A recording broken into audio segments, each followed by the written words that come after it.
Nashukuru sana kwa kuanzishwa mradi wa kudhibiti wanyamapori wakali na waharibifu na kufuatilia mienendo yao na kusaidiana na jamii kuwadhibiti.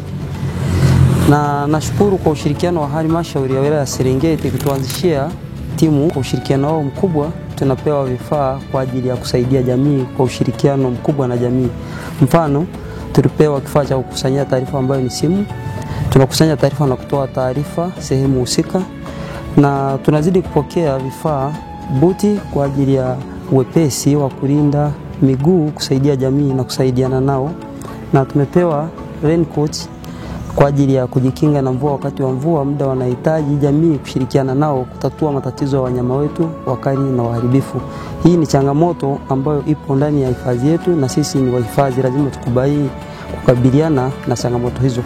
Tumepewa begi kwa ajili ya tahadhari muda wa mvua kwa ajili ya kubebea vifaa vyetu visije vikaribika, mfano simu, na tuna mwamvuli kwa tahadhari ya kujikinga na jua ama pengine mvua nyepesi.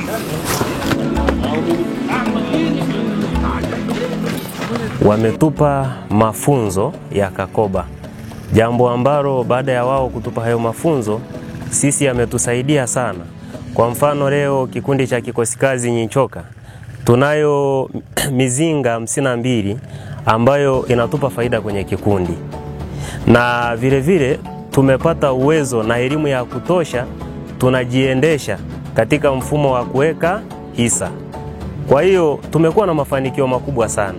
Pewa miradi ya mazizi na tukajenga mazizi, na baadaye wametupatia mtaji kwa ajili ya kufuga kondoo. Tunafuga kondoo na kuuza, tunapata mahitaji, tunapata hela zinatusaidia mahitaji madogo madogo. Kwa tunapenda kushauri jamii wasilipishe visasi na usiende kushambulia wale simba. Simba anavyoenda kushambulia mfugo, toa taarifa mapema ili upate msaada, sio kwenda kumpambanisha. Unavyoenda kumpambanisha simba anaweza akakuzuru, na ndio maana vifo vya watu vinatokea kwa ajili ya kulipisha visasi kati ya simba na binadamu. Pamoja na jamii nzima kiujumla ya Serengeti, nawaambia wanyama ni wa kwetu wote, sio wa mtu mmoja. Maana miradi inayokuja, faida tunayoipata inatokana na wanyama. Kuna ujenzi wa mahospitali, kuna gari kwa ajili ya usafiri, kuna vifaa kwa ajili ya taarifa, kuna madarasa kwa ajili ya elimu ya watoto wetu pamoja nasi wakubwa ambao tunanufaika na miradi hii. Kwa hiyo naomba jamii tushirikiane, tuepuke vitendo vya kulipiza kisasi.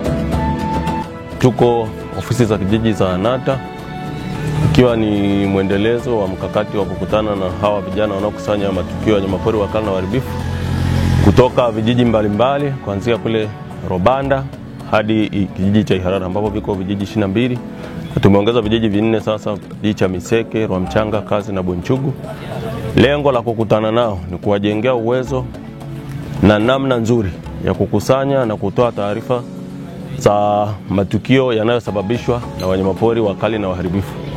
Leo tumewawezesha vitendea kazi vya aina mbalimbali ambavyo vinawasaidia wao wakati wa kukusanya zile taarifa waweze kukusanya kwa usahihi na kuzilinda zile taarifa dhidi ya mvua kama itanyesha, ili nyaraka zisiloane, na pia zinawasaidia wao kufika yale maeneo yenye hali ngumu, hasa mashamba wakati wa mvua.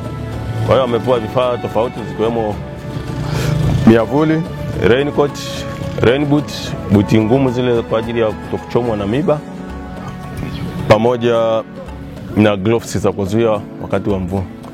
Wito wangu kwa hawa vijana ni kwa hasa kwamba vifaa hivi vitatumika tu wakati wanaenda kwenye haya matukio ya wanyamapori wakali na waharibifu na sio vinginevyo. Na pia tumewaelimisha vizuri namna ya kutumia ili wasije wakavitumia sehemu nyingine yoyote. Kwenye kukusanya hizi taarifa kuna changamoto. Cha kwanza, yule anayeathirika na wanyamapori saa nyingine huwa hatoi taarifa kwa sababu anaona sio kitu cha muhimu kutoa taarifa. Lakini hilo linafanya kuhamisha kujua ni wapi kuna tatizo. Kwa hiyo unaweza ukakaa ukajua hamna tatizo, kumbe tatizo lipo, ni yule aliyepata shida hakusema. Kingine inatokea mtu kutokutoa taarifa kwa sababu anaona kifuta jasho kinacholipwa, mimi ng'ombe wangu ameuawa $1,000,000 au $2,000,000, mimi nitoe taarifa wanilipe $50,000, haina maana. Kwa hiyo kuna vitu vinafanya wale watu wasitoe taarifa, hasa kifuta jasho kidogo. Ofisi ya wanyamapori tunawashukuru FCDS kwa kuendelea kutushika mkono na kuisaidia serikali kupunguza haya matatizo yanayosababishwa na wanyamapori wakali na waharibifu, kwa sababu wanatusaidia sisi kufikia yale malengo yaliyowekwa na serikali. Ya kwanza, wametupa gari ambayo inaweza ikafanya kazi kwa muda wote masaa 24, ambayo linawekwa mafuta na service nyingine kila kitu. Kwa hiyo gari hili lipo standby kwa muda mrefu kwa ajili ya kusaidia jamii.